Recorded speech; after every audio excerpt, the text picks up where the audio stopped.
आपको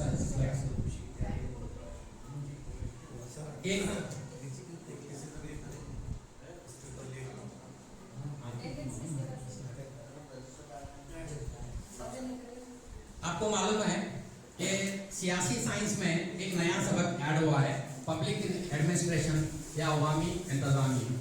तो अवामी इंतजामिया ये हमारे लिए एक नया ही सबक है।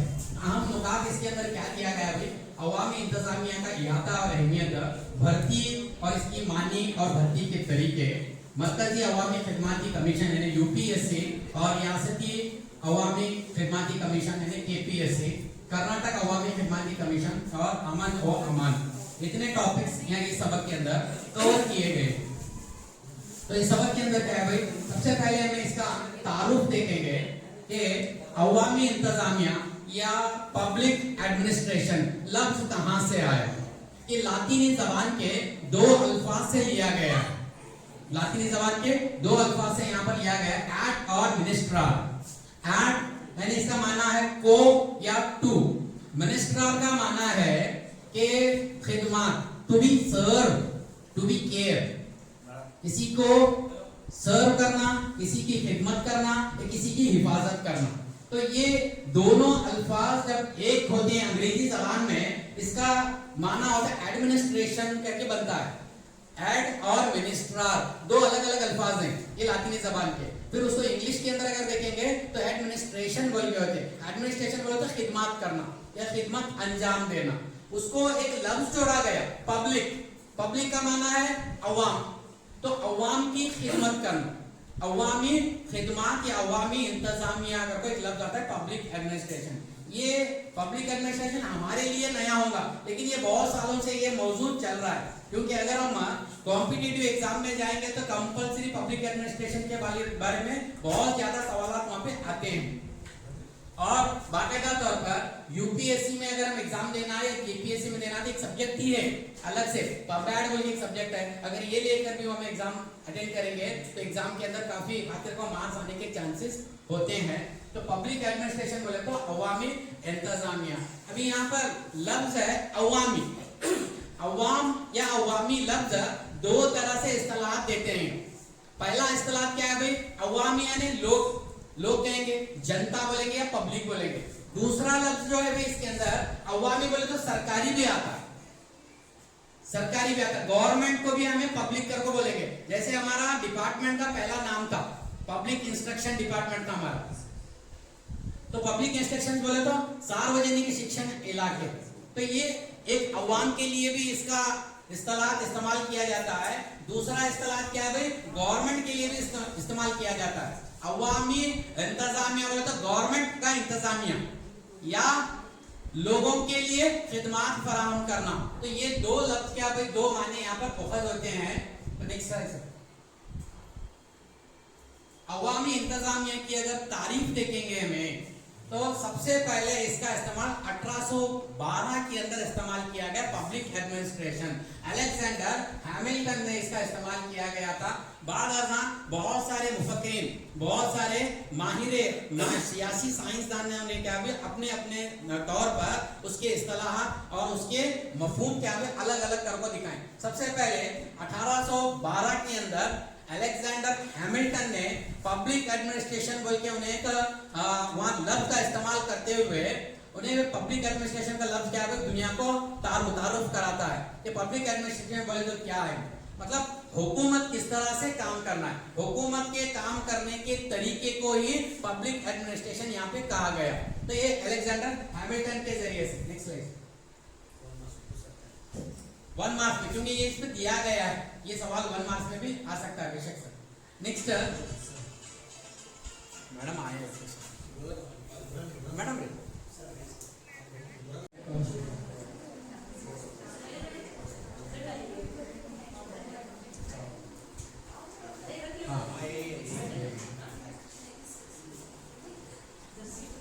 तो तमाम असातिज़ा का एक मरतबा इस्तकबाल और एक मरतबा इस्तकबाल करते हुए दूसरे सेशन में आपका खैर मकदम है कि सुबह में सेशन अधूरा रह गया कि इंतज़ामी अवामी इंतज़ामिया जो एक नया लेसन इंट्रोड्यूस किया गया है, तो उसके ताल्लुक से उसका तारुफ बताया गया था कि एडमिनिस्ट्रेटर या खिदमत करना या तहफ़्फ़ुज़ फराहम करना, अवामी इंतज़ामिया वगैरह अवाम की खिदमत करना। एक्चुअली ये जो लफ्ज़ लागू होता है वो हुकूमत, किसी भी तरह की हुकूमत क्यों ना हो, शाही हुकूमत है, आमिराना हुकूमत है या जमहूरी हुकूमत है, हुकूमत को ये लफ्ज़ लागू होता है पब्लिक एडमिनिस्ट्रेशन, अवाम की खिदमत करना, अवाम को जो बुनियादी सहूलियात दरकार होते हैं वो हुकूमत की जानिब से फराहम हो। तो इसके ताल्लुक से मुख्तलिफ मुफक्किरीन ने अपनी अपनी तरफ से राय का इजहार किया है, अपनी तरफ से इसका मफहूम बताने की यहाँ पर कोशिश की गई है। सबसे पहले हमें वुड्रो विल्सन का एक मफहूम सुबह में देख रहे थे कि अवामी इंतज़ामिया ने कानून का माकूल और जामा तरीके से जारी करना, मतलब हुकूमत जो कानून बनाती है, आज की हमारी हुकूमत में जो मसूदा बनता है पार्लियामेंट के दोनों ऐवानों में, तो पार्लियामेंट के जो ऐवान में जो कानून जारी किया जाता है उसको पाए तकमील तक पहुंचाना। पाए तकमील तक कब पहुंचेगा ये कि जो कानून जिस अवाम के लिए बना गया होता है वो अवाम को उसकी बुनियादी सहूलत रसाई होना, तब ये कानून मुकम्मल क्या हुए इसका निफाज हुआ रखा में कह सकते हैं। तो जामा तरीके से जो कानून बनाया जाता है उसके अमल में लाना भी, इसका मतलब क्या है भाई कि कानून को जिस मकसद के लिए बनाया जाता है वो मकसद उसका पूरा होना, ये वुड्रो विल्सन के एक नजरिए के मुताबिक है। दूसरा यहाँ पर फिफ्नर बोल के एक मुफक्किरीन है, तो उसके मुताबिक क्या है भाई, अवामी इंतज़ामिया ने हुकूमती कानून और पॉलिसियों का नाफिज करने के लिए इज्तिमाई कोशिश होना। तो यहाँ पे फिफ्नर इज्तिमाई कोशिश का एक लफ्ज यहाँ पर बताया गया है। इज्तिमाई कोशिश बोले तो क्या है, यहाँ दो लोग यहाँ पे आते हैं, एक हुकूमत है दूसरा अवाम है। तो अवाम और हुकूमत की मिली जुली कोशिश के जरिए ही किसी भी कानून को मुकम्मल तरीके से निफाज किया जा सकता है। अगर अवाम चाहती है कि कानून अप्लाई करना, इम्प्लीमेंट करना, हुकूमत चाहती है कि ये कानून को इम्प्लीमेंट किया जाए, अवाम अगर नहीं चाह रही है तो वो इम्प्लीमेंट नहीं होगा। या अवाम चाहती है कि ये कानून बनाना चाहे लेकिन हुकूमत नहीं चाहती है तो वो कानून मुकम्मल तरीके से फायदामंद नहीं होता। अभी फिलहाल एक मसला चल रहा है, बर्निंग प्रॉब्लम है वर्क बोर्ड। वर्क बोर्ड के अंदर दोनों की सहमति जरूरी है। वर्क बोर्ड का कोई बिल है हमारा, तो दोनों की सहमति जरूरी है। यहाँ पर अवाम भी उस बिल पर राजी हो, हुकूमत भी उस बिल पर राजी हो, तब जाकर वो कानून बनेगा, तब जाकर वो कानून क्या है अमल में आएगा। अभी खुद हुकूमत चाह रही है कि वक्फ बोर्ड का बिल क्या है उसे तरमीम किया जाए, लेकिन हिंदुस्तान की तकरीबन 25 करोड़ आबादी नहीं चाहती कि वो बिल पे तरमीम आ जाए। तो यहाँ पे इज्तिमाई कोशिश नहीं है या इनफरादी कोशिश हो रही है, एक तरफा कोशिश हो रही है। तो एक तरफा कोशिश से किसी भी तरह की पॉलिसी का निफाज होना नामुमकिन है। फॉर एग्जाम्पल अंग्रेजी जब सरकार थी, ब्रिटिश गवर्नमेंट में भी इसी तरह से होता था, बहुत सारे कानून बनते थे लेकिन हमें उसको मंजूर नहीं थे, हमें वो पसंद भी नहीं थे, लेकिन जबरन हमारे ऊपर थोप दिया जाता था वो कानून। तो इस तरह से फिफ्नर क्या कहता है भाई कि कोई भी कानून बनाओ, कोई भी पॉलिसी को लागू करो, लेकिन दोनों की सहमति जरूरी है, अवाम की भी सहमति होना, गवर्नमेंट की भी सहमति होना। नेक्स्ट तीसरे नंबर पर लूथर गुलिक, अवामी इंतजामिया का ताल्लुक मजलिस आमिला से होता है जो कि हुकूमत के तमाम मंसूबों को पाए तकमील तक पहुंचाती है। मतलब अवामी इंतजामिया का ताल्लुक मजलिस आमिला पर डिपेंड है। हमें मालूम है कि हुकूमत के 3 पिलर हैं, मजलिस मुकन्निना, मजलिस आमिला और मजलिस अदलिया। ये 3 में से ये अदलिया की जो मजलिस है वो अलहदा है। ये 2 मजलिसें काम करती हैं, मेन हुकूमत के मेन काम जो होते हैं दोनों तरफ से। मुकन्निना में मसूदा तैयार किया जाता है, कानून बनाया जाता है, आमिला में बनाए हुए कानून पर अमल पैरा हुआ होता है। तो इसके लिए कोई भी कानून बनना एक अलग बात है, बनने के बाद में उस पर अमल करना ये दूसरी बात है। तो अमल जब तक नहीं होता तब तक वो कानून क्या भाई कोई मतलब ही नहीं देता, जब तक कि उस पर अमल न करें। तो इसीलिए क्या कहता है भाई ने कि मजलिस आमिला पर ही डिपेंड है, कौन सा भी बाद में पार्लियामेंट में बनाओ लेकिन उसे अमल में नहीं लाए तो वो कानून का कोई मतलब ही नहीं था, उसको माना भी नहीं बनता। इसीलिए कहता है लूथर गुली क्या कह रहा है भाई, तो अवामी इंतजामिया का ताल्लुक किससे है? मजलिस आमिला से है। नेक्स्ट और एक है एफएम मार्क्स, लोग अशिया और मंसूबों या तरीकों की मुनज़्ज़म हम आहंगी। अवामी इंतजामिया हुकूमत का ऐसा तरीका का जो हुकूमत के काम काज और मंसूबों को मुनज़्ज़म तरीके से पाए तकमील तक पहुंचाता। अवामी इंतजामिया बोले तो क्या भाई, हुकूमत का कामकाज है अगर बोल रहा, लेकिन कामकाज कैसा कामकाज है?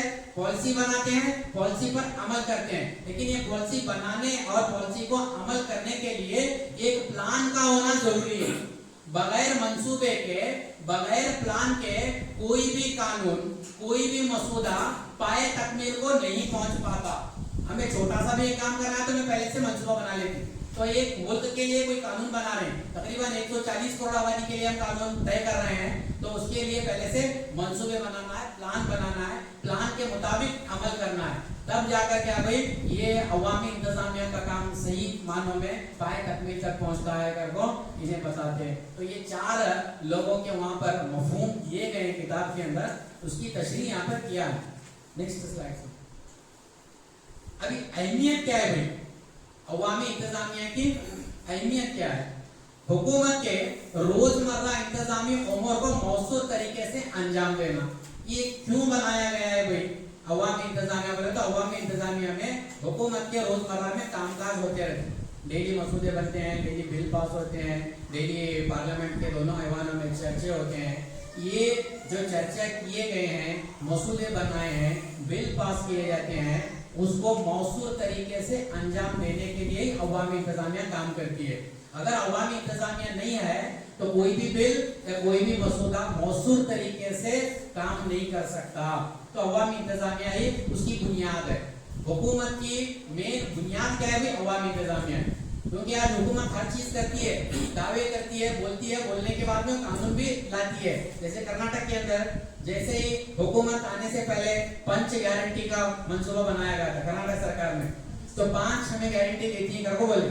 तो ये बोले सो बात को जब उनकी सरकार आई तो उन्होंने 5 गारंटी कानून बनाकर क्या हुए, उसको कानून बनाया गया। विधानसभा के अंदर विधानमंडल में जनती अधिवेशन किया गया, फिर उसको कानून के जरिए से तश्कील दी गई। अब कानून तश्कील दिया है लेकिन वो अमल में आना, तो अमल में आया तो हमारे तक फायदा पहुंचा तो वो कानून का सही मानों में उसका भी मतलब होता है। तो इसके लिए अमल पैरा होने के लिए इंतजामी अवामी इंतजामिया काम करती है। इसमें कौन होते हैं भाई? जो मजलिसे मुकन्निना में है वही तमाम लोग मजलिसे आमिला में होते हैं। इसके अलावा एडिशनल लोग होते हैं उसमें, आईएएस कैटेगरी के ऑफिसर्स होते हैं, तो उनके माध्यम से, उनके जरिए से ये चीज आम अवाम तक रसाई होती है। तो इसके लिए इंतजामिया, अवामी इंतजामिया जो है हुकूमत के अंदर एक बुनियादी हैसियत रखती है, तो हमें कह सकते हैं इसकी ये अहमियत है। नेक्स्ट, हुकूमतें पुलिस स्टेट या हिफाजती रियासत से फलाही रियासत में तब्दील हो रहे हैं। अवामी इंतजामिया के जरिए से एक पुलिस स्टेट एक फलाही रियासत के अंदर बदल रही है। पुलिस स्टेट बोले तो क्या भाई, नीचे मैं डेफिनेशन भी लिखा हूं उसकी। पुलिस स्टेट बोले तो ऐसी रियासत या ऐसी हुकूमत जिसके अंदर रियाया को आजादाना तौर पर अपने ख्याल का इजहार करने का भी मौका वहां पर नहीं दिया जाता। पुलिस की निगरानी में तमाम अवाम रहती है। हाँ, एक तरह से कहा जाए तो गाइडेड डेमोक्रेसी जो होती है, तो उस तरह से यहाँ पुलिस स्टेट काम करती है। मतलब पुलिस की निगरानी, तमाम अवाम पुलिस के विजिलेंस में रहेगी, निगरानी में रहेगी, कोई अपनी मनमानी वहां पर नहीं चलती। तो हुकूमत पुलिस को प्रेशर करे रहती है, पुलिस के दबाव में अवाम रहती है। तो ऐसी रियासत को क्या बोलेंगे हमें? पुलिस स्टेट बोलते हैं। लेकिन अवामी इंतजामिया जिन रियासतों में है या जिन हुकूमतों में है, तो पुलिस स्टेट धीरे धीरे क्या हो रहा है भाई, बदल रहा है और जमहूरी और फलाही रियासतें बन रही हैं। फलाही रियासत बोले तो क्या? ये ऐसी हुकूमत समाजी, माशी, सियासी इंसाफ मिले हर अवाम को, इसको हमें फलाही रियासत बोलते हैं। तो पुलिस स्टेट में ये चीजें नहीं मिलने वाली, क्योंकि हमें सियासी आजादी नहीं रहती, वहां बोलने की आजादी नहीं रहती, मजहबी आजादी नहीं रहती, तो लेकिन अवामी इंतजामिया में इस तरह की पुलिस स्टेट के लिए मौका नहीं है। तो इसके लिए ये भी क्या भाई इंपॉर्टेंट है कि अवामी इंतजामिया हर रियासत में हर हुकूमत में होना लाजमी है। अवामी इंतजामिया के बगैर एक फलाही रियासत का तस्वुर मुमकिन ही नहीं है। अगर हम एक फलाही रियासत चाहते हैं, एक वेल डेवलप्ड कंट्री चाहते हैं और अवामी इंतजामिया हमारे कंट्री में नहीं है तो ये तस्वुर ही नहीं कर सकते। इसके अलावा और भी कहा जाता है कि अगर मजलिस अदलिया और मजलिस मुकन्निना अगर ये दो मजलिसें नहीं है तो हुकूमत का तस्वुर कर सकती, लेकिन अवामी इंतजामिया के बगैर हमें हुकूमत का तस्वुर ही नहीं कर सकते। मतलब अवामी इंतजामिया में शहरत की हुकूमत के अंदर अवामी इंतजामिया एक शहरत की मानिंद काम करती है। मतलब बेस है किसी भी एक फलाही स्टेट की बुनियाद क्या है भाई अवामी इंतजामिया है। इसकी यहाँ इंपॉर्टेंस भी दिया गया है। अवामी इंतजामिया अवामी मफाद के तहफ़्फ़ुज़ के लिए खिदमत अंजाम देता है, यानी पब्लिक तहफ़्फ़ुज़ के लिए, हमारे अमन व अमान के लिए, जान के तहफ़्फ़ुज़ के लिए, इमलाक के तहफ़्फ़ुज़ के लिए, प्रॉपर्टी के तहफ़्फ़ुज़ के लिए भी क्या भाई अमन व अमान फराहम करता है और तहफ़्फ़ुज़ फराहम करता है अवामी इंतजामिया। अवामी इंतजामिया में ये शेड्यूल आगे दिया गया है, IAS और IPS दो शेड्यूल आते हैं हमारे, तो ये दोनों मिलकर क्या भाई लॉ एंड ऑर्डर को फॉलो करते हैं। इसी लॉ एंड ऑर्डर के जरिए से हमारे मुल्क में अमन और अमान भी कायम है और साथ ही साथ में हमें अमन के साथ महफूज भी, हमारी हिफाजत भी हो रही, हमारी तहफ़्फ़ुज़ भी फराहम किया जा रहा है। Next, implementation of law and order का दिया गया, कानून का निफाज कैसे किया जाता है। मतलब मुआशरे में लोगों की सरगर्मियों को मुनज़्ज़म करने और मुल्क में अमन को बरकरार रखने और लोगों को तहफ़्फ़ुज़ फराहम करने के लिए कवानीन और पॉलिसियों को नाफिज किया जाता है। मतलब मुल्क के अंदर अमन फराहम होना, लोगों को तहफ़्फ़ुज़ फराहम होना, उनकी प्रॉपर्टीज को तहफ़्फ़ुज़ फराहम होना, उनके जज्बात या उनके सियासी इक़दार जो हैं, उनके माशी इक़दार हैं, इसको भी क्या करना, तहफ़्फ़ुज़ फराहम करना। इसके लिए क्या भाई लॉ एंड ऑर्डर को इम्प्लीमेंट किया जाता है, कानून को और पॉलिसियों को बनाया जाता है। अब ये बनाया गया और मजलिस आमिला में अवामी इंतजामिया के जरिए से उसको क्या किया जाता है, अमल में लाया जाता है। समाजी तहफ़्फ़ुज़ बोले तो क्या भाई हमारा मुल्क मुख्तलिफ समाजी और माशी तबकों के लोगों से तश्कील पाया है। ये आप बेहतर जानते हैं कि हमारे मुल्क के अंदर मुख्तलिफ किस्म के जात, मुख्तलिफ किस्म के तबकात हैं, मुख्तलिफ किस्म के ज़बानें हैं, मुख्तलिफ किस्म की तहजीब और कल्चर है। इन तमाम लोगों को तहफ़्फ़ुज़ फराहम करना एक आसान काम नहीं है। इसके लिए 140 करोड़ की आबादी में मुख्तलिफ मज़ाहिब, मुख्तलिफ ज़बान, मुख्तलिफ कल्चर के लोग हैं, मुख्तलिफ तहजीब के लोग हैं। इन तमाम को तहफ़्फ़ुज़ फराहम करना एक आसान काम नहीं है। इसके लिए वहाँ पे एक चीज़ लागू की जाती है, उसी को क्या बोलेंगे हमें, लॉ एंड ऑर्डर। आज हमें आराम से यहाँ पे अमन और अमान के साथ यहाँ बैठे हुए हैं, किसी किस्म का हमें खौफ नहीं है, किसी किस्म का डर नहीं है। रात होती है तो हमें डर नहीं है, दिन होता है तो हमें डर नहीं है। क्यों भाई? इसके पीछे एक वजह है कि हमें बेखौफ हैं। क्यों बेखौफ हैं? हुकूमत हमारी तहफ़्फ़ुज़ कर रही है, वो अलग अलग ज़राइयों के जरिए से, मिलिट्री के जरिए से, पुलिस के जरिए से और लॉ एंड ऑर्डर के जरिए से हमारा तहफ़्फ़ुज़ फराहम कर रही है। तो हमें बेखौफ और बेइरास यहाँ पर बैठे हुए हैं कि हमें चैन से अपनी जिंदगी बसर करते हैं। तो लॉ एंड ऑर्डर का मतलब ही है कि मुल्क में बसने वाली तमाम अवाम को तहफ़्फ़ुज़ फराहम किया जाए, हर लाइन से, हर तरीके से। दूसरे नंबर पर मुआशरे के गरीब और कमजोर तबकों की फलाह व बहबूदी की जिम्मेदारी हुकूमत की होती है। मुआशरे में एक जैसे लोग नहीं है, मुख्तलिफ किस्म के तबके के लोग हैं, मुख्तलिफ किस्म के, चंद गरीब है, चंद कमजोर है, चंद अमीर है, चंद मुतवस्सित फैमिली के लोग हैं, और तमाम को क्या भाई समाजी और माशी तहफ़्फ़ुज़ फराहम करना ये आयन हुकूमत की जिम्मेदारी है और वो लॉ एंड ऑर्डर के जरिए से ही तमाम लोगों को तहफ़्फ़ुज़ फराहम किया जाता है। अवामी इंतजामिया के जरिए कमजोर तबकों की फलाह बहबूदी की पॉलिसियों का निफाज किया जाता है, जैसे गरीब, खवातीन, माजूर, बुजुर्ग, शिरख्वार, दर्ज फहरिस्त जात और दर्ज फहरिस्त कबाइल के लोग। जैसे लॉ एंड ऑर्डर के जरिए से हुकूमत पॉलिसियों को बनाती है, अलग अलग तबकों के लिए अलग अलग तरह की पॉलिसियों को वहां पर निफाज किया जाता है। सबको एक जैसा यहाँ पर सहूलत नहीं है, क्योंकि हिंदुस्तान अलग अलग तरह के लोगों से बना हुआ है। कुछ कमजोर लोग भी हैं, कुछ गरीब भी हैं, कुछ अमीर भी हैं, कुछ ताशियात लोग भी हैं, लेकिन सबको एक जैसा कानून यहाँ पे लागू नहीं किया जा सकता। तो इसके लिए अलग अलग कैटेगरी के जो लोग हैं उनको मद्देनजर रखते हुए, उनको ध्यान में रखते हुए उनके हिसाब से ही पॉलिसियों को नाफिज किया जाता है। फॉर एग्जाम्पल, गरीब तबके के लोग हैं तो गरीब तबके के लोगों को मुफ्त में राशन दिया जाता है, वही अमीर को ये राशन नहीं मिलता। कमजोर और माजूर अफराद हैं तो उनके लिए पेंशन जारी की जाती है, हमारे लिए पेंशन नहीं होती है। क्यों? क्योंकि हम वो कैटेगरी में नहीं है। तो इस तरह से अलग अलग कैटेगरी के लोगों को अलग अलग तरीके पे रखकर उनको सहूलत फराहम करना, चाहे माशी सहूलत है या बुनियादी समाजी सहूलत फराहम करने की जिम्मेदारी हुकूमत की होती है। इसके अलावा चंद एक मिसालें यहाँ पर दिए गए। लॉ एंड ऑर्डर के जरिए से जो पॉलिसियां हुकूमत बनाती है उनमें की चंद मिसालें यहाँ पे हैं। बेवाओं और माजूरों के लिए वजीफा की पेंशन मुकर्रर करती है गवर्नमेंट। नेक्स्ट, खुद रोजगार के मंसूबों का निफाज करती है। खुद रोजगार मंसूबे बोले तो सेल्फ एम्प्लॉयड के अलग अलग मंसूबे, जैसे कि PMRY का एक मंसूबा है जिसके जरिए से कम शरह सूद पर कर्जाजात दिए जाते हैं कि वो आदमी या वो फर्द इन कम शरह सूद का कर्जा लेकर खुद एम्प्लॉय कर सकता है, खुद अपने एक जॉब कर सकता है या खुद एक कोई बिजनेस रन कर सकता है। इसके अलावा NFSM यानी नेशनल फूड सिक्योरिटी मिशन बोलते हैं इसे। तो NFSM के तहत खते इफलास से नीचे रहने वालों का पता लगाकर BPL कार्ड का फराहम करना।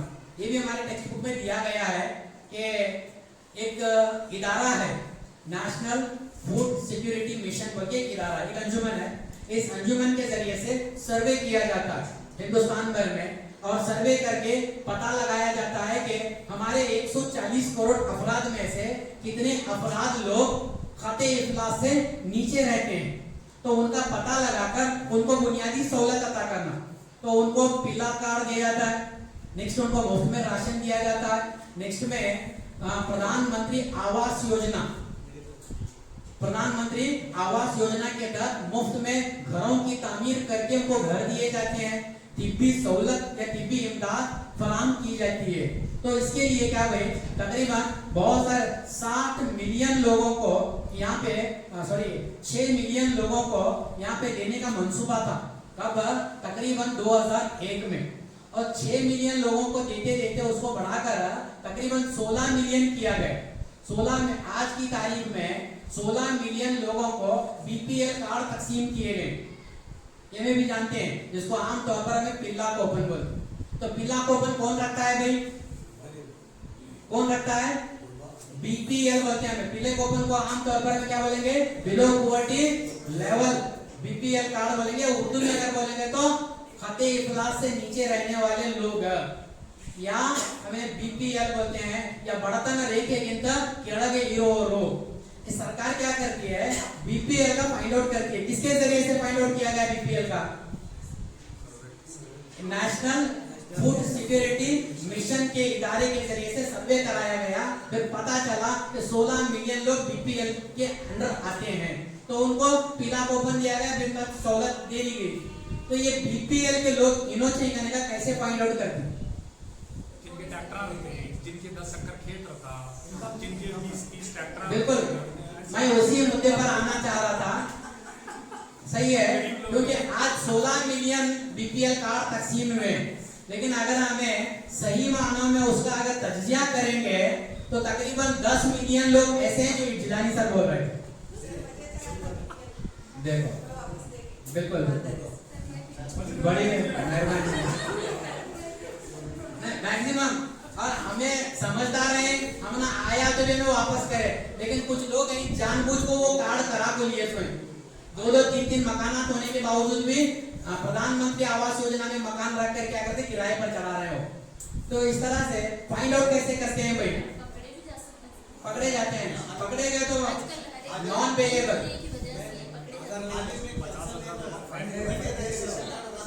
नॉन पेएबल है वो, अगर पकड़े गए तो नॉन पेएबल है वो। बेशक। अभी यहाँ पे नेशनल फूड सिक्योरिटी मिशन ये सर्वे करते हैं, सर्वे करने के बाद में पता करते कि इन्हें बीपीएल है, तो इन्हें बीपीएल है करने का कैसा फाइंड आउट करते हैं? आरटीए से मालूम हुआ है सर। जी, आरटीए में जो बच्चा सिलेक्शन हो रहा था ना, उसकी वजह से मालूम पता चल रहा है, तभी मालूम हुआ। नहीं, अभी बीपीएल है, इन्हें बीपीएल है करने का कैसे, उसे हमें इंडिकेट करना है। नहीं, एक इंडिकेटर है, इंडेक्स है। फीकस आमद मेरी सालाना फीकस आमद किसी नहीं बताता मैं। नहीं सर, आपके रद्दी से रिकॉर्ड मेरी मालूम होती क्योंकि हमारे एचआरएमएस में मालूम होते हैं, बाकी वालों का नहीं मालूम। तो सर हमारे तालुके की जो हमारे यहाँ जो तलाटी है सर, रूरल अकाउंटेंट हैं, उनके जरिए से मालूम हो जाते हैं। मर्दमशुमारी के तहत ही क्योंकि अभी रिसेंटली बीपीएल नहीं हुआ, क्योंकि रिसेंटली 2021 में मर्दमशुमारी होनी थी, वो नहीं हुई। जब 2011 में लास्ट में, तो 2011 उसी के हिसाब से हमें काउंट कर रहे हैं। 121 करोड़ आबादी उस वक्त में थी, तो उस वक्त में ही बीपीएल का भी सेंसस किया जाता है। इकोनॉमिकल सेंसस का, उसके अंदर बीपीएल का सेंसस किया जाता है। उसके अंदर एक इंडिकेटर है, तो बीपीएल को कैसे फाइंड आउट करना बोले तो इंडिकेटर में दो हिस्सों में तकसीम करे हम, एक शहरी बीपीएल और एक देही बीपीएल बोल के। शहरी बीपीएल के अंदर शहरों में रहने वाला एक फर्द 24 घंटे के अंदर ने रोजाना 200 किलो कैलोरी, 200 किलो कैलोरी या 2000 कैलोरी, 2000 कैलोरी में काउंट करेंगे तो 2000 कैलोरी हो जाएगा, किलो कैलोरी में काउंट करेंगे तो 200 किलो कैलोरी हो जाएगा। तो कैलोरी में लेंगे तो 2000 कैलोरी।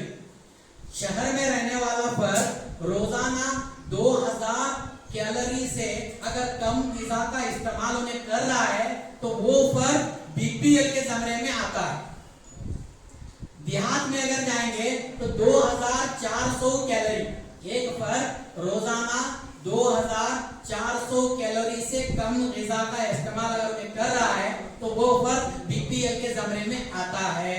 ये इंडिकेटर है, कैलोरी में फाइंड आउट करती, कैलोरी के अंदर फाइंड आउट करते, मतलब हमें रोजाना 2 वक्त का खाना खाएंगे शहर में रहने के बाद। क्यों शहर में और करियर में फर्क क्यों?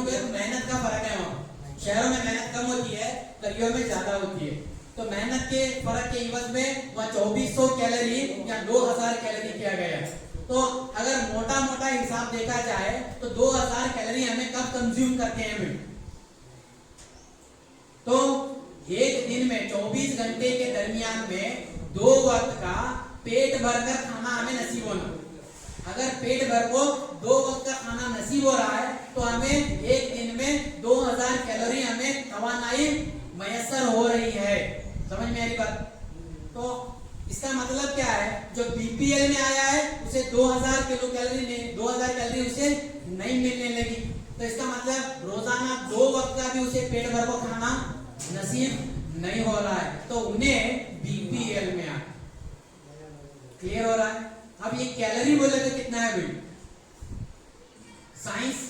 साइंस के टीचरों को ज्यादा अक्सर इसमें मालूम है। कैलोरी बोले तो तवानाई के पैमाइश है। तो 1 ग्राम पानी को 1 डिग्री सेल्सियस हीट देने पर उसमें जो ताकत बनती है वो 1 कैलोरी कहलाती है। ऐसी 2000 कैलोरी हमें मिलती रोजाना, हमें तो 4 टाइम खानी है केवल, तो वो अलग है। तो रोजाना 2 टाइम भी पेट भर को से खाना नहीं मिल रहा है तो उन्हें बीपीएल के ज़मरे में आता है। तो गवर्नमेंट इसके जरिए से फाइंड आउट करके पता लगाती है कि 16 मिलियन लोग आज हमारे कहाँ पे बोले तो बीपीएल के ज़मरे में, मतलब उनको रोजाना 2 वक्त का खाना भी नसीब नहीं हो रहा है, तो ये हमें अंदाजा लगा सकते हैं। तो इसके जरिए से भी लॉ एंड ऑर्डर के जरिए से पॉलिसीज बनाकर क्या कर सकते हैं, हमें ऐसे इस तरह के लोगों का पता लगाकर जिनको बुनियादी सहूलत फराहम कर सकते हैं। नेक्स्ट वन, लूथर गुलिक यहाँ पे अवामी इंतजामिया का एक चार्ट बनाया हुआ। अगर अवामी इंतजामिया सक्सेसफुली या फ्रूटफुली इम्प्लीमेंटेशन होना है तो 7 स्टेप के जरिए से उसे फॉलो करना पड़ना होगा। तो वो 7 स्टेप क्या है भाई, इसको पोस्ट कॉर्ब बोलते हैं, पोस्ट कॉर्ब बोलते हैं। तो पोस्ट कॉर्ब क्या है भाई, यहाँ सब ये कौन फाइंड आउट करा सबसे पहले, लूथर गुलिक। तो 7 स्टेप के जरिए से अवामी इंतजामिया के काम को लागू करना। जो अवामी इंतजामिया का काम हो रहा है आज बड़े बड़े ऑफिसर से लेकर एक रूट लेवल P1 से लेकर आईएएस और सेक्रेटरीट लेवल तक के ऑफिसर्स काम में लगे हुए हैं। ये तमाम के तमाम काम कहीं में आए, अवामी इंतजामिया में। हम भी अवामी इंतजामिया का एक हिस्सा ही है। तो ये अवामी इंतजामिया जो इम्प्लीमेंट हो रहा है आज, तो 7 स्टेप के जरिए से 7 मरहला ब मरहला अगर काम होगा तो डेफिनेटली अवामी इंतजामिया एक बेहतर तरीके से हमें इम्प्लीमेंट कर सकते हैं। तो उसको क्या बोलता है, उन्हें पोस्ट कॉर्प बोलते हैं। तो पोस्ट कॉर्प क्या है भाई, सबसे पहले प्लानिंग, उसके बाद में ऑर्गेनाइजेशन, उसके बाद में स्टाफिंग, उसके बाद में डायरेक्टिंग, उसके बाद में कोऑर्डिनेटिंग, उसके बाद में रिपोर्टिंग, नेक्स्ट बजटिंग। ये 7 तरीके क्या हुए, ये किसके हैं, लूथर गुल्ली के हैं, दिया गया है किताब के अंदर। तो उसकी थोड़ा सा यहाँ पे तफसील है, वक्त ज्यादा नहीं ले रहा, फास्ट जा रहा हूँ थोड़ा सा। सबसे पहले प्लानिंग देखेंगे हमें। प्लानिंग बोले तो कौन सा भी एक काम करना है तो सबसे पहले हमें क्या करते हैं, प्लान करना। 140 करोड़ के तकरीबन 28 स्टेट्स और 9 मरकजी इंतजामिया की रियासतें। इतना बड़ा मुल्क है, इतने बड़े मुल्क को चलाने के लिए बगैर मंसूबे के, बगैर प्लान के नामुमकिन है। सबसे पहले प्लान या मंसूबा बनाना। किसी भी सरकारी मसूदे को पाए तकमील तक पहुंचाने के लिए एक मुनज़्ज़म मंसूबा तैयार करना होता है। तो मंसूबा तैयार करेंगे तो मंसूबे पर आगे अमल होने वाला नेक्स्ट स्टेप में। तो पहला प्लान होना है, दूसरा ऑर्गेनाइजिंग, हुकूमत के मुख्तलिफ महकमों को मुख्तलिफ ज़ुमरों में दर्जाबंदी करके काम को तकसीम करना। ये हम बेहतर जानते हैं कि मुख्तलिफ महकमे हैं हुकूमत के। कितने महकमे हैं? सेंट्रल गवर्नमेंट के अगर देखेंगे तो हमें 99 महकमे, और स्टेट गवर्नमेंट के देखेंगे तो 61 महकमे हैं, और दोनों के मुश्तरका फहरिस्त में देखेंगे तो 47 है जी, 47। तो इतने बड़े महकमों को क्या किया गया है, पूरी हुकूमत को इतने महकमों में तकसीम किया गया, दर्जाबंदी किया गया कि अलग अलग डिपार्टमेंट को अलग अलग काम की जिम्मेदारी दी जाएगी। क्योंकि इसके अंदर ऑर्गेनाइजिंग नहीं करेंगे, काम अपने नहज पर पूरी तरह से पाए तकमील को नहीं आता। तो इसके लिए डिपार्टमेंट के थ्रू क्या किया गया, इसको तकसीम किया गया, और डिपार्टमेंट में भी तकसीम हो गई है। सबसे पहले हुकूमत को डिपार्टमेंट में तकसीम किया गया, डिपार्टमेंट को कैडर वाइज तकसीम किया गया। सेक्रेटरीट से बड़ा मिनिस्टर, चीफ मिनिस्टर, उसके बाद में वो डिपार्टमेंट का मिनिस्टर, उसके बाद में डिपार्टमेंट का सेक्रेटरी, उसके बाद में और 3 ऑफिसर्स होते हैं आईएएस के, उसके बाद में ग्रुप ए के ऑफिसर, उसके नीचे ग्रुप बी के ऑफिसर, उसके नीचे ग्रुप सी के ऑफिसर, उसके नीचे क्लर्क, प्यून। ये सब पूरा ग्राउंड लेवल से काम कहां तक चला जाता है भाई, इवन चीफ मिनिस्टर तक चला जाता है, या तो प्राइम मिनिस्टर तक चला जाता है। तो ये क्या है भाई, ऑर्गेनाइजेशन, काम को पाए तकमील तक पहुंचाने के लिए। अगर इसको पढ़ाते वक्त में बच्चों को समझ में नहीं आने लगे तो एक मिसाल दे सकते हैं। किसी के घर में शादी रहती, शादी हर के घर में हुए रहती, और हर बच्चा बखूबी उसका मुशाहिदा भी करे रहते। शादी एक जन के घर में, जिम्मेदार कौन रहते, लड़की का बाप। जिम्मेदार कौन रहते, लड़की का बाप रहते। अब लड़की का बाप का तो घर, उसके घर में शादी है।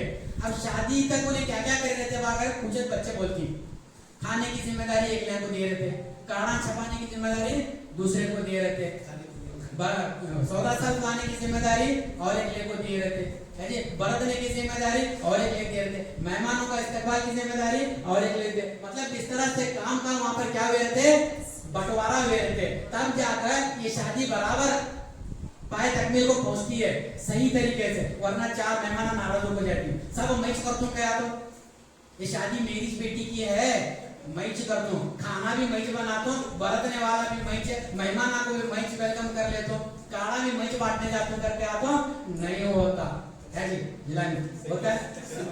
तो काम को तकसीम करना, काम को तकसीम करना। बिल्कुल इसी तरह से अगर अवामी इंतजामिया में काम की तकसीम की गई है।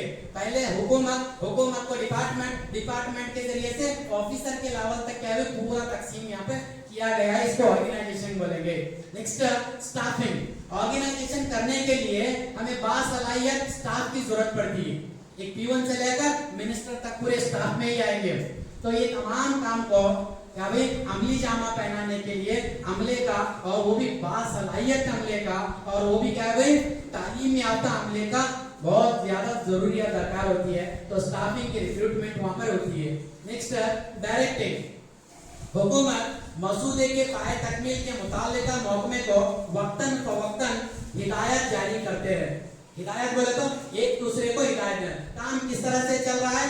आफ्टर ऑल ऑब्जर्विंग होते रहते हैं। ऑब्जर्विंग के साथ साथ डायरेक्टिंग होती है। डायरेक्टिंग के लिए क्या करते हैं, एक के ऊपर एक, उसके ऊपर एक, उसके ऊपर एक, हायर अथॉरिटीज को वहां पर तय किया गया है।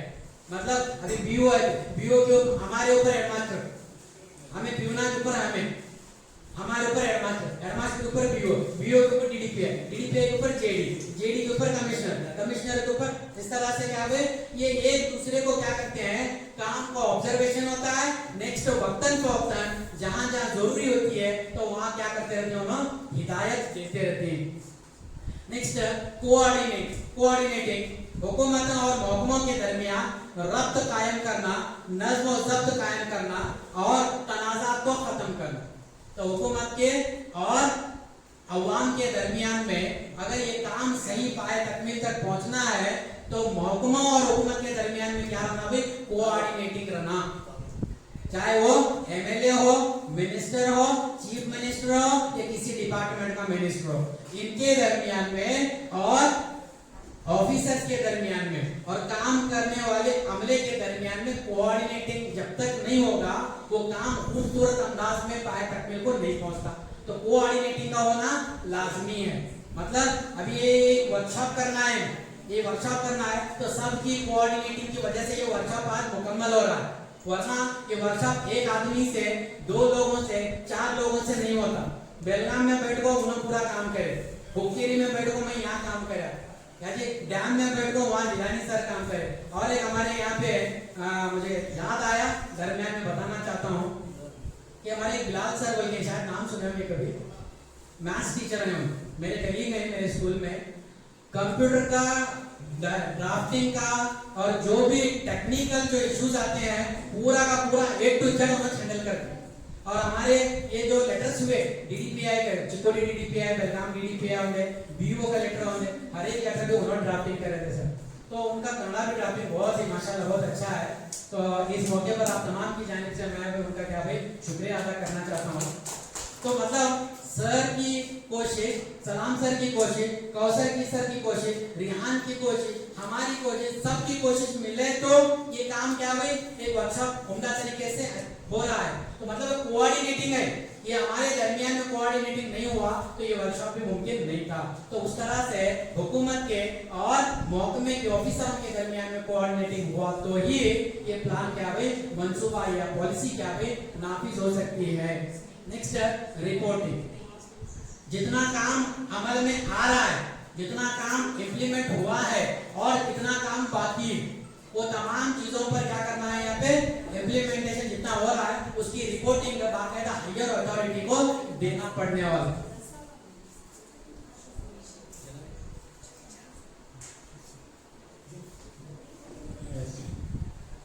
जैसे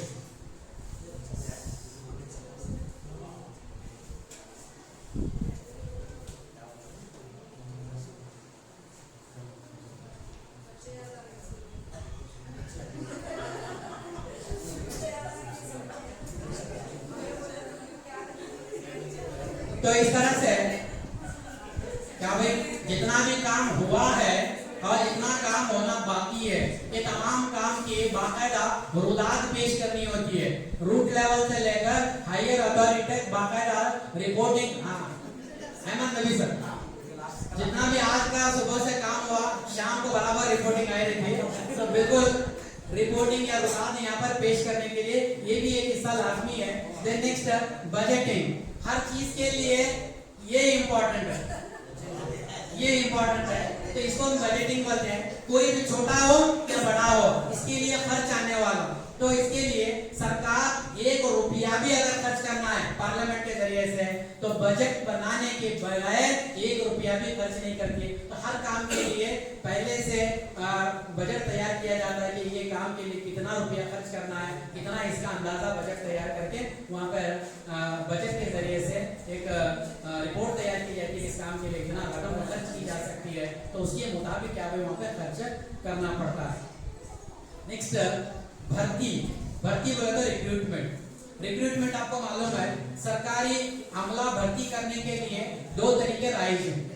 एक तो डायरेक्ट रिक्रूटमेंट है और दूसरा इनडायरेक्ट रिक्रूटमेंट है। तो डायरेक्ट रिक्रूटमेंट आपको मालूम है, या तो तालीमी काबिलियत पर या तो मुसाबिकाती इम्तिहान पर रिक्रूटमेंट किया जाता है, कॉम्पिटिटिव एग्जाम के जरिए से, नहीं तो तालीम की काबिलियत पर। तो ये डायरेक्ट रिक्रूटमेंट। इनडायरेक्ट रिक्रूटमेंट क्या है, जो ऑलरेडी सरकारी जॉब में है तो उनको प्रमोशन के जरिए से क्या है, वहां पे उनको तरक्की दी जाती है, प्रमोशन दिया जाता है। अभी हमारे पास 4 एग्जांपल हैं, तो ये क्या है, इनडायरेक्ट रिक्रूटमेंट कहलाती है। नेक्स्ट वन है यूपीएससी, मुख्तसर है अभी यूपीएससी बोले तो यूनियन पब्लिक सर्विस कमीशन। ये एक दस्तूरी इदारा है, कॉन्स्टिट्यूशनल या आईनी इदारा बोलेंगे। दफा 315 के तहत इसका क़याम किया गया। कब क़याम करेगा बोले तो 1926 में क़याम करेगी इसे। लेकिन एक बात काबिल गौर है कि हमें आजाद हुए 47 में और दस्तूर का नाम 50 में, और यहाँ पे दस्तूरी दफा 315 लिखा गया है, बात बराबर। और इसका क़याम कब हुआ, 1926 में हुआ। हमें अभी आजाद भी नहीं हुए, तभी जब ब्रिटिश गवर्नमेंट थी तो उस वक्त में एक एग्जाम का सिलसिला था। बड़े अगर पोस्ट देना है, उस वक्त में सिविल सर्विस नाम दिया जाता था, तो सिविल सर्विस के जरिए से डेप्यूटी कलेक्टर का अगर पोस्ट दिया जाना चाहिए था, बड़े एक जिले को संभालने वाला पोस्ट देना था, तो अंग्रेजी सरकार ने एग्जाम का पैटर्न वहां पर लागू करे, कॉम्पिटिटिव एग्जाम, सिविल सर्विस की एग्जाम चलाना। लेकिन वो एग्जाम होती थी इंग्लैंड में, और उनके पीछे भी एक मकसद था। इंग्लैंड में एग्जाम रखने का क्या मकसद था, हिंदुस्तान के बड़े पोस्ट नहीं, और एग्जाम इंग्लैंड में जाको देखो आना। उनको ये मालूम था कि हिंदुस्तान वाले इंग्लैंड को जाते नहीं, वो एग्जाम देते नहीं, बड़े पोस्ट इनको देने का नहीं, इनको क्या देना, क्लर्क, पीवन, अटेंडर, इतना ही था। लेकिन ऐसी सूरत में भी हमारे बहुत सारे हिंदुस्तानी इंग्लैंड जाकर देकर एग्जाम देकर एग्जाम को क्रैक भी करके आए। उनमें से एक नाम आता है सुभाष चंद्र बोस, सुरेंद्र नाथ बैनर्जी वगैरह हैं। सुभाष चंद्र बोस ऐसे एग्जाम पास हो है, वेरी नेक्स्ट डे रिजाइन करके, ये भी शायद आपको मालूम है कि रिजाइन भी करे। क्यों रिजाइन करे बोले तो एक बात आई थी कि हिंदुस्तानियों के पास उतनी काबिलियत नहीं है कि आपके पास वो अहलियत नहीं कि आप एग्जाम पास हो सके। मैं दिखाना चाहता था कि हिंदुस्तानी के पास ये काबिलियत और अहलियत है, इसीलिए पास हो हुआ है, लेकिन रिजाइन क्यों करे, मैं तुम्हारी गुलामी नहीं करना चाहता। तो ये इस तरह से क्या एग्जाम वहां पे होती थी। बाद में फाइट किया गया, बाद में फाइट करने के बाद में इंडियन नेशनल कांग्रेस के जरिए से फाइट हुई, और इनकी फाइट को, इनकी बगावत के आगे घुटने टेक कर अंग्रेजी सरकार को कानून बदलना पड़ा, और एग्जाम बैक वक्त दोनों तरफ चलाना पड़ा। हिंदुस्तान में भी एग्जाम आगे होने लगी, और इंग्लैंड में जहां होती थी हिंदुस्तान में भी होने लगी। तो ये हिंदुस्तान में जब एग्जाम किया गया, ये 1926 में पहली एग्जाम हुई, तो इसके लिए उन्होंने एक यूनियन पब्लिक सर्विस कमीशन का इदारा कायम किया गया। तो ये इदारा बना है 1926 के अंदर, और ब्रिटिश गवर्नमेंट के जरिए से। बाद में आजाद हुए, आजाद होने के बाद में अंबेडकर ने ये यूनियन पब्लिक सर्विस कमीशन का जो एक दफा था, वो दफा को उठाकर हमारे दस्तूर में डाले, वो नंबर पड़ा 315। पहले बनाए 109, लेकिन बाद में हमारे दस्तूर के अंदर इसको शामिल किया गया है। तो 1926 में इदारा बना, लेकिन आज में हमारे दस्तूर में दफा नंबर 315 के अंदर यूपीएससी और SPSC, state service public commission, दोनों सेम है। वहां पे दोनों सेम के जरिए से क्या इसको बनाया गया है। ज्यादा कुछ इस पर डिटेल जाने की जरूरत नहीं है, क्योंकि हर एक को मालूम है कि इदारे क्या काम करते हैं। ये इदारे क्या काम करते हैं मैं बोलता हूँ, ये ग्रुप ए और ग्रुप बी ऑफिसर्स के लिए एग्जाम को कंडक्ट करते हैं और एग्जाम की पूरी शफाफ तरीके से एग्जाम लेते हैं और एग्जाम जो क्रैक करके आला दर्जे पर आते हैं उनकी एक लिस्ट गवर्नमेंट को देती है, गवर्नमेंट उनका तकर्रुर करती है। यही यूपीएससी में और केपीएससी का काम होता है। वही तीन स्टेट में 3 मरहले के अंदर एग्जाम चलती है मालूम है। एक तो प्रिलिमिनरी एग्जाम होती है और जो प्रिलिमिनरी में एलिजिबल होते हैं उनके लिए मेंस एग्जाम चलाई जाती है। मेंस एग्जाम में 1:3 या 1:5 हमारे केपीएससी में 1:5 है और यूपीएससी में 1:3 है। 3 लोगों को वाइवा के लिए भेजा जाता है, तो वाइवा में 1:1 सेलेक्ट होकर उन्हें एक आईएएस ऑफिसर बनता है। तो ये कमीशन, ये किताब के अंदर है, ज्यादा बोलने की जरूरत नहीं है कि ये कमीशन और इसका एक सदर होता है और 10 अराकीन है। केपीएससी में भी सेम है, वो भी 315 दफा के तहत बनाया गया है, उसके भी 11 अराकीन है, एक सदर होता है। Next slide. हाँ, इसमें तकरीबन नया सबक होने की वजह से अभी तक हमने मालूम नहीं 3 मार्क्स का सवाल 3 मार्क्स पूछे जाएंगे। 3+1 और मैं एक बात बताना चाहूँ यहाँ पे, नवाज सर इसमें से पूरे सवाल क्लियर करेंगे। नवाज सर एक पीडीएफ भेजेंगे, 1 मार्क्स के भी हैं, 2 मार्क्स के भी हैं, 3 मार्क्स। अगर वो नवाज सर का पूरा पैटर्न जो है